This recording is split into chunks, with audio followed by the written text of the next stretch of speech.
ce soir, le faux départ du gouvernement et des syndicats. Le dialogue entre les deux entités est toujours en suspens. Annoncé pour reprendre ce 23 juillet, les négociations entre l'exécutif et ses partenaires sociaux semblent se heurter à l'éternelle question des préalables. Qu'est-ce qui a bien pu se passer? Nous allons tenter de répondre à cette question tout à l'heure. Le dialogue politique, lui, a bel et bien eu lieu, même qu'il a accouché de recommandations et de résolutions jugées pertinentes par les parties prenantes. Des conclusions portées à la connaissance de l'opinion ce mardi par le CEFOP. Le chef de file de l'opposition politique, grand acteur de ce dialogue, était face à la presse ce matin.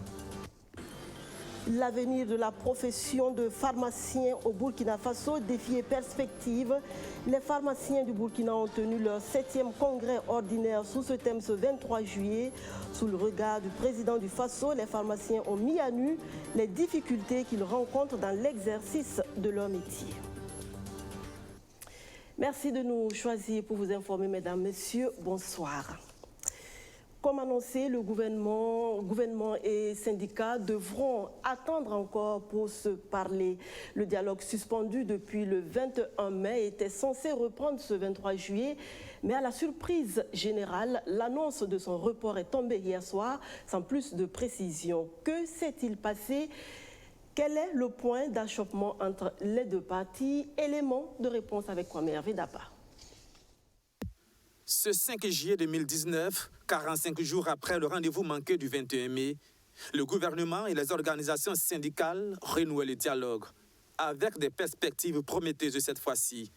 Les deux parties semblent être sur la même longueur d'onde sur les sujets à aborder au cours des discussions à venir. Rendez-vous est pris pour le 22 juillet. Mais avant, un comité bipartite composé de représentants des deux camps est mis sur pied. Mission: traiter les différents dossiers et proposer des schémas de résolution à soumettre aux responsables des deux parties. Et selon un communiqué de l'UAS, une réunion du comité paritaire a eu lieu le 16 juillet au ministère de la fonction publique, du travail et de la protection sociale. Les débats achoppent cependant sur le dossier de l'IUTS que le gouvernement veut généraliser sur les primes et indemnités du secteur privé et parapublic, contrairement aux souhaits des syndicalistes qui veulent que l'IUTS ne concerne que les salaires. La réunion se serait terminée sur ce désaccord, avec la promesse de la partie gouvernementale de transmettre d'autres propositions à l'UAS au plus tard, le 19 juillet. Et toujours selon le communiqué de l'unité d'action syndicale, le 19 juillet, c'est plutôt une correspondance l'informant du report de la réunion du 22 juillet au 23 juillet qu'elle reçoit. Mais ce 23 juillet, on a appris que la rencontre a été une fois de plus reportée. Un autre épisode entre gouvernement et organisations syndicales qui témoigne de la grande difficulté de concertation entre ces deux parties. La crispation avait atteint les sommets quand l'UAS avait refusé de participer à la grande réunion sur la mise à plat de la rémunération des travailleurs de la fonction publique. Dans un contexte où le dialogue politique est mis en branle avec succès, le dialogue social lui piétine. Comme quoi, d'un dialogue à un autre, les calculs peuvent être très différents. Et oui, le dialogue politique, lui, a pu se tenir une semaine durant. Majorité et opposition ont discuté de questions d'intérêt national et à la fin, elles sont parvenues à s'entendre. Le chef de file de l'opposition politique, qui n'est cependant pas dupe, a fait ce matin le point sur les échanges lors de sa conférence de presse hebdomadaire. Luc Pagbelgem. Le dialogue politique principal sujet de cette conférence de presse du CEFOP. Ce dialogue qui a conclu ses travaux par des résolutions, des recommandations et des décisions consensuelles est apprécié par Zéphirin Diabré et tout son staff. Donc, de toutes ces questions à évoquer, les participants du dialogue ont fait des recommandations sur d'autres questions, comme la question du dialogue social avec les forces syndicales, la question de la gestion du foncier, qui est une question importante parce que pour nous, à l'opposition, si nous nous prenons garde, cette question-là va mettre le feu au Burkina Faso. Une autre question qui a aussi fait l'objet d'un examen, c'est la question du financement des partis politiques. Non pas que, il faut que je vous l'aide là, non pas que nous sommes partis là-bas pour penser à nous-mêmes. Non, c'est pas ça le cas. Mais il se trouve que dans la manière dont c'est fait actuellement, certains peuvent être amenés à penser qu'il n'y a pas une grande équité. C'est essentiellement sur cet angle-là. Personne n'a demandé que l'argent du contribuable soit pris pour distribuer aux partis politiques. Tout le monde a demandé que le système en vigueur là soit revu pour qu'il y ait une plus grande équité. Et c'est une question importante qu'il fallait donc relever. Malgré les avancées enregistrées, l'opposition ne se fait pas d'illusions. Pour elle, la majorité va continuer à gouverner et à s'assumer. L'opposition va continuer à critiquer et à proposer et préparer l'alternance. En plus des questions électorales largement abordées, la situation sécuritaire a été évoquée et concernant la réconciliation nationale, même si Blaise Compaoré n'est pas parti sur la prise d'un décret, il faut bien des dispositions pour qu'il revienne. Et un aspect important de cette réconciliation nationale-là, c'est le retour des Burkinabés qui sont à l'extérieur pour des raisons politiques. Là aussi, c'est au gouvernement et au chef de l'État, avec l'ensemble des forces sociales et politiques-là, qu'il appartient d'amorcer une démarche afin que donc cela puisse rentrer. Vous savez, c'était un débat compliqué parce que jusque-là, quand on l'évoque, certains disent « Ah oui, mais on a chassé personne, ils peuvent revenir ». Mais quand on fouille, on creuse, on se rend compte que les choses sont plus compliquées que cela. Si aujourd'hui, par exemple, le président Blaise Compaoré dit « Jeudi matin, je prends l'avion et je viens à Ouagadougou », sans qu'aucune discussion et aucune disposition n'ait été prise, vous croyez que ça va être possible, facile? Comment est-ce qu'on gère la situation politique que ça va créer? Donc ceux-là qui disent parfois avec un certain mépris qu'on n'a chassé personne, devraient réfléchir à deux fois avant de sortir ce terme-là. L'opposition tient à rassurer l'opinion qu'elle n'était pas à ce dialogue rien que pour des questions électorales et de financement de partis. Elle avoue que les débats ont été parfois houleux, conduisant même à des suspensions de séances. Mais au finish, le consensus et l'intérêt de la nation ont prévalu. 7e congrès ordinaire de l'Ordre national des pharmaciens du Burkina Faso. Il s'est tenu ce 23 juillet à Ouagadougou en présence du chef de l'État. La rencontre a permis de discuter de l'avenir de la profession de pharmacien au pays des hommes intègres. Il était question également de renouvellement des instances de l'ordre. Arsène Konditamdi. La profession de pharmacien fait face à de nombreux défis. Des défis débattus au cours de ce 7e congrès ordinaire de l'Ordre national des pharmaciens du Burkina Faso. L'un de ces défis, le nombre de plus en plus croissant de pharmaciens. Dans 6 à 8 ans, environ 1500 pharmaciens devraient sortir des universités publiques et privées. Pas sûr, selon l'Ordre des pharmaciens, que le système sanitaire burkinabé puisse absorber tout ce beau monde. Nous aurons une réflexion profonde autour de cette problématique pour voir qu'est-ce que nous pouvons dégager en toute responsabilité dans tous les secteurs où les compétences des pharmaciens peuvent être valorisées. Ça veut dire l'officine, l'industrie pharmaceutique, les laboratoires, l'administration publique, la distribution. Tous ces secteurs, nous allons regarder pour dégager des places pour nos jeunes confrères qui vont arriver. Il appartient à l'État de mettre en place une structure pour que l'on réfléchisse profondément sur la maîtrise de cette démographie-là. Autre point sur la table de discussion à ce congrès, la question de la concurrence déloyale que subiraient certaines officines hospitalières. Le médicament hospitalier, c'est un médicament destiné aux malades hospitalisés. Voilà. Donc le principe est bien défini dans notre pays. L'organisation de la pharmacie hospitalière est bien définie, mais on observe malgré cela que dans certaines structures, vous avez des officines qui sont créées en leur sein, faisant une concurrence déloyale aux officines, mais également qui n'apportent pas le meilleur service aux patients dans ce cadre-là. Donc nous allons également interpeller l'autorité par rapport à cela. L'importation de médicaments, l'autre défi majeur auquel le Burkina Faso est confronté. Le médicament représente plus de 80% des dépenses de santé des Burkinabés. Présent à cette activité, le président du Faso a tenu à encourager les pharmaciens à la production locale de médicaments. Il nous faut maintenant développer une industrie du médicament au Burkina Faso. C'est pourquoi nous saluons certains efforts qui sont faits par certaines personnes qui aujourd'hui fabriquent des médicaments, les mettent, je dirais, en production, mais il faut vraiment développer cette activité. Et je crois que ça fait partie également de l'avenir de Burkina Faso, puisqu'en fabriquant nos médicaments, ça nous évite de les importer et ça nous permet également de pouvoir apporter un plus à l'économie nationale. Donc je pense que c'est des perspectives également qu'il faut ouvrir. Le chef de l'État a affirmé que les recommandations qui sortiront de ce congrès seront examinées avec la plus grande attention. Ce congrès va aussi être l'occasion pour les pharmaciens de renouveler les instances de l'organisation. Le ministre en charge du commerce prend langue avec les opérateurs économiques de poids dans le Boulkiemde.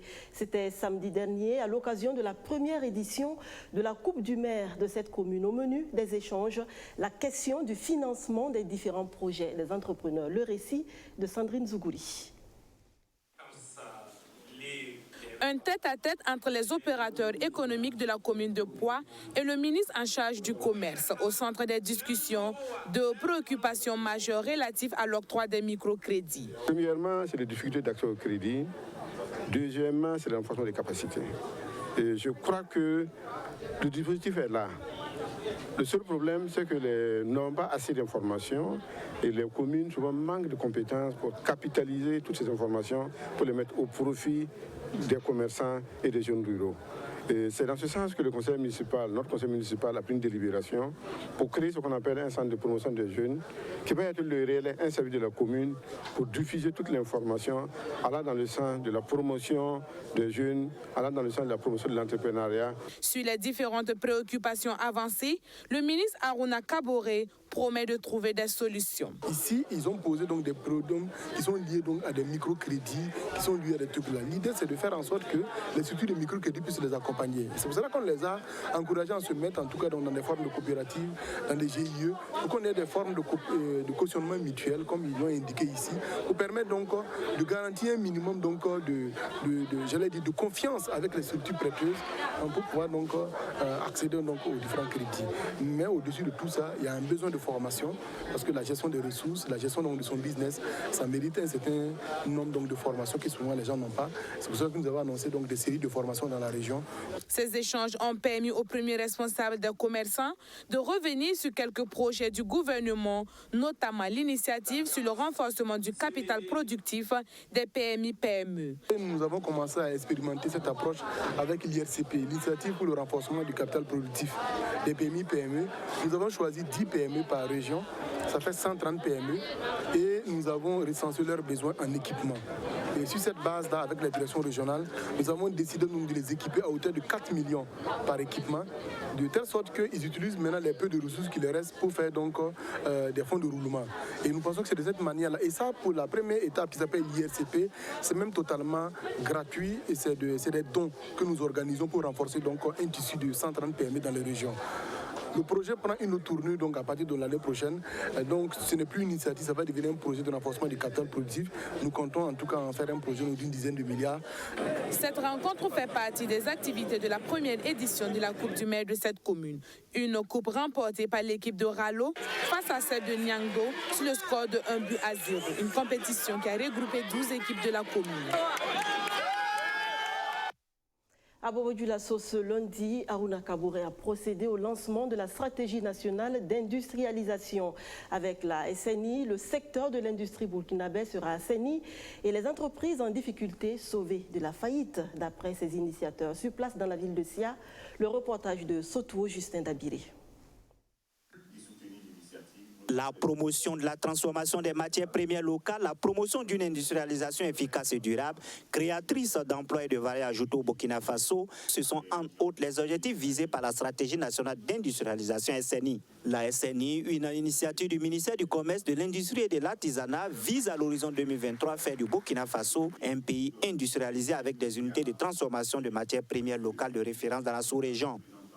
À l'horizon 2023, nous aurons donc sur la politique, le plan d'industrialisation accéléré par exemple, réussi à accroître donc l'industrie au niveau donc des carrières matériaux, au niveau donc de la filière bétail et viande, c'est-à-dire que pour nous, il faut que nous ayons minimum donc 9 abattoirs d'ici 2023 qui sont suffisamment équipés. Il faut que dans la filière coton, que les unités de grainage qui sont annoncées puissent donc s'étendre donc dans les zones de production, qu'il y ait encore d'autres unités de filature et des unités donc de confection dans le domaine du coton. La stratégie nationale d'industrialisation est une bonne opportunité à saisir pour les acteurs de l'industrie burkinabé qui saluent sa mise en œuvre. Elle est la bienvenue, disent-ils, mais la SNI doit prendre en compte la pérennisation des industries déjà existantes au regard des difficultés qu'elle rencontre. La stratégie est une excellente chose de vouloir créer de nouvelles activités, de vouloir quadriller l'ensemble du pays avec des industries. C'est notre seule solution de survie.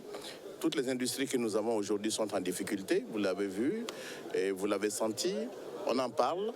Et c'est l'ensemble du pays qui est dans ce genre de situation. Donc ce que je vais demander, et j'insiste là-dessus, c'est que l'existence soit pérennisée, l'existence soit sauvegardée et qu'on puisse aller de l'avant en créant de nouvelles industries. Les usines qui existent déjà et qui font l'objet d'une concurrence déloyale, la fraude, la contrefaçon, nous aurons assaini définitivement le marché pour que lorsque vous venez créer des unités industrielles, vous soyez sûr que la concurrence déloyale ne va pas vous engloutir. Ça veut dire que le bureau de restauration et de mise à niveau, qui est chargé de travailler au diagnostic et de proposer des solutions avec les acteurs pour que nous réformions, que nous ressuscitions les entreprises qui ont en difficulté, serait quelque chose qui sera réglé. Le département de Harouna Kaboré peut compter sur le soutien de la Banque africaine de développement BAD. La BAD appuie la stratégie nationale d'industrialisation avec un montant de 100 millions de francs CFA. Un appui en formation des jeunes est aussi prévu par la BAD. Donc ce projet également va permettre à la main-d'œuvre aux entreprises industrielles de disposer d'une main-d'œuvre de qualité avec une formation qui, elle, sera adaptée aux besoins de ces entreprises. C'est-à-dire une adéquation systématique qui sera faite entre les formations qui seront offertes et le besoin qu'auront exprimé ces entreprises. 10 PME par région ont reçu un appui d'équipement d'une valeur de 4 millions de francs CFA par PME. Cet appui entre dans le cadre de l'initiative de renforcement des capacités productives de 130 PME dans les 13 régions du Burkina. Ce sont au total 520 millions de francs CFA qui sont octroyés aux 130 PME des 13 régions du Burkina. De quoi soulager les entreprises en quête de développement. 19 nouveaux consultants pour leur apporter appui et conseils. Ils sont issus de la première promotion du programme de certification au métier de consultant initié par la Maison de l'entreprise. Ils ont effectué leur sortie hier lundi à Ouagadougou. Arsène Konditamde. Après 6 mois de formation, la toute première promotion du programme de certification au métier de consultant est prête à servir. Ce programme lancé en octobre 2018 par la Maison de l'entreprise a pour objectif d'accroître l'offre de services de développement des entreprises. Ces nouvelles compétences devraient être à même d'apporter des solutions efficaces aux difficultés des entreprises du public et du privé. Aujourd'hui, nous avons, tout le monde se proclame ou se déclare consultant. Alors que nous voulons que nos entreprises soient accompagnées par des experts qui soient certifiés, qui ont tous les outils qu'il faut pour que nos chefs d'entreprise, lorsqu'ils demandent un appui ou un accompagnement, puissent avoir affaire à des experts qui maîtrisent leur sujet. Et c'est pourquoi nous avons conçu ce programme. En l'absence du ministre en charge du commerce, parrain de la présente cérémonie, c'est au ministre en charge de l'économie numérique qu'est revenue la tâche de livrer son discours. Au nom de son collègue, elle a appelé les impétrants à plus de rigueur au travail. Je félicite les 19 heureux lauréats et les encourage à travailler pour apporter des solutions de qualité aux problèmes que rencontrent les PME. Vous êtes tous engagés sur une voie difficile,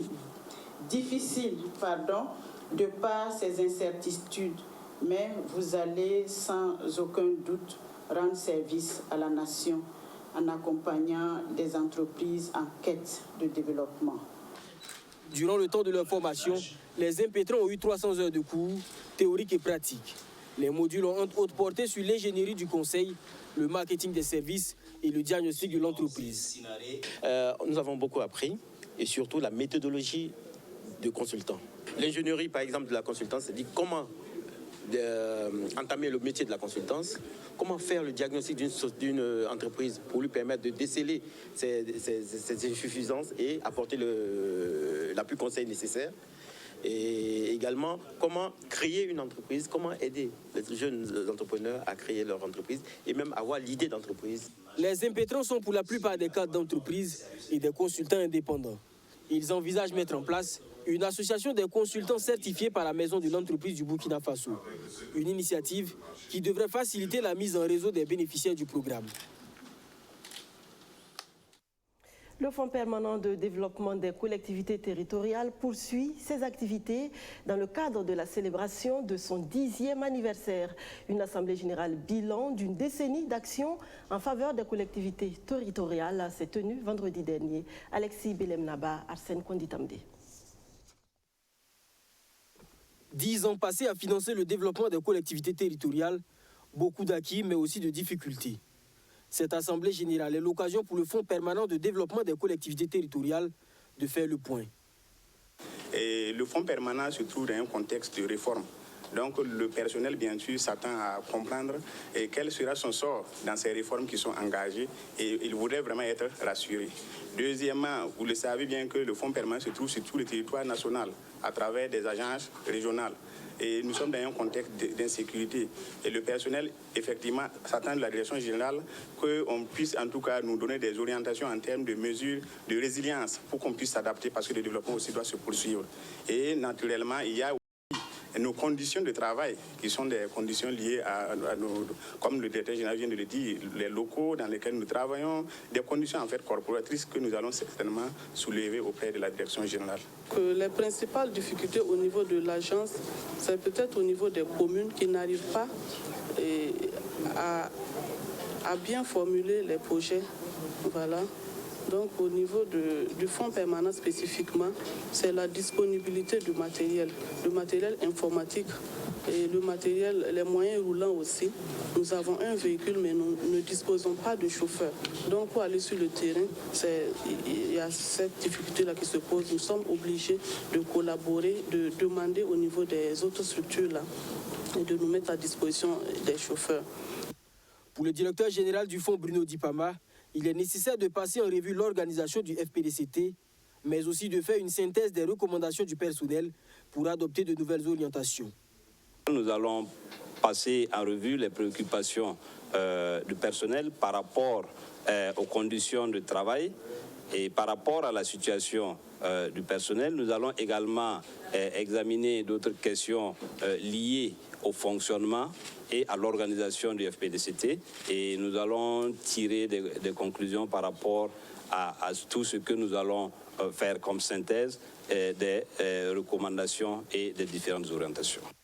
L'Assemblée générale du Fonds permanent pour le développement des collectivités territoriales vise également à examiner les activités budgétaires du premier semestre et aussi à donner des directives pour le financement des prochaines activités. L'opération de retrait des enfants et des femmes en situation de rue porte ses fruits.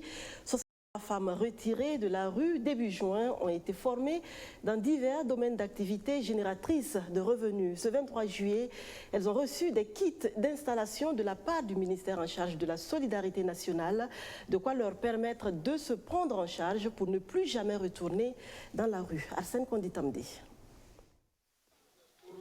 À la date du 23 juillet 2019, au total, 214 femmes ont été retirées de la rue avec leurs 333 enfants. 63 d'entre elles ont été formées, équipées et installées dans diverses activités génératrices de revenus. Depuis près de 2 mois, une autre cohorte de femmes a été formée en embauche, en aviculture et en développement personnel. Ce 23 juillet, elles reçoivent entre autres des kits d'aviculture traditionnels, des kits de restauration et des petits ruminants. En outre, elles reçoivent des fonds de roulement pour débuter leurs activités.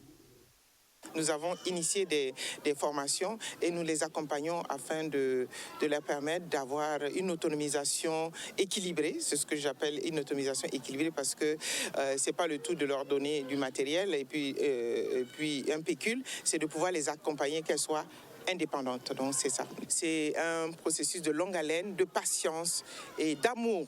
Parce qu'on ne fait rien par la force, on n'obtient rien par la force, donc on va continuer à négocier avec les autres qui sont dans la rue. Awadari est une handicapée visuelle, retirée de la rue avec son enfant dans le cadre des activités du ministère en charge de l'action humanitaire. Pour elle et les autres femmes bénéficiaires du programme, ce geste de solidarité leur redonne de l'espoir. Nous avons bénéficié d'une formation en gestion de fonds. Tout cela doit nous permettre de mieux nous occuper de nos familles et aussi travailler pour le développement du Burkina Faso. Nous comprenons également le souhait de la ministre qui est de nous voir abandonner la mendicité. Cette cohorte de 63 femmes porte à 126 le nombre des bénéficiaires qui sont allés au bout du programme de reconversion. Elles quittent les rues avec 211 enfants. Près de 11 millions de francs CFA ont été injectés dans cette opération par le ministère de la Femme, de la Solidarité nationale, de la Famille et de l'Action humanitaire. Sport football et ce communiqué de la Fédération burkinabé de football que je m'en vais vous lire. Le 1er juillet 2019, la Fédération burkinabé de football annonçait le non-renouvellement du contrat du sélectionneur national des étalons Paulo Duarte, contrat qui arrive à échéance ce 31 juillet 2019. Par la même occasion, elle promettait qu'elle s'emploierait à désigner un nouvel entraîneur dans les meilleurs délais. Après analyse de la situation, le comité exécutif de la FBF a pris la décision de faire confiance à l'expertise nationale pour conduire la sélection nationale à laquelle de nouveaux défis se présentent. Ainsi, le choix a été porté sur l'actuel entraîneur de l'Union sportive des forces armées, Kamou Malo, que vous voyez en image sur votre petit écran. La fêtière du football national présente toutes ses félicitations, ses encouragements et ses vœux de bonne réussite au nouveau sélectionneur national qui sera officiellement présenté le vendredi 26 juillet 2019. Ouagadougou, le 23 juillet 2019, c'est signé le porte-parole de la FBF, Alexandre Le Grand Rwamba. Une grenouille aurait réussi à escalader une falaise alors que toutes les autres lui disaient que c'était impossible. Elle a réussi quand même, et vous savez pourquoi? Parce qu'elle était sourde. Parfois, il est important et même crucial de faire fi de l'opinion des autres, car à vouloir trop les écouter, on finit par se perdre. Merci de votre attention. Je vous retrouve demain pour d'autres actualités. Bonsoir.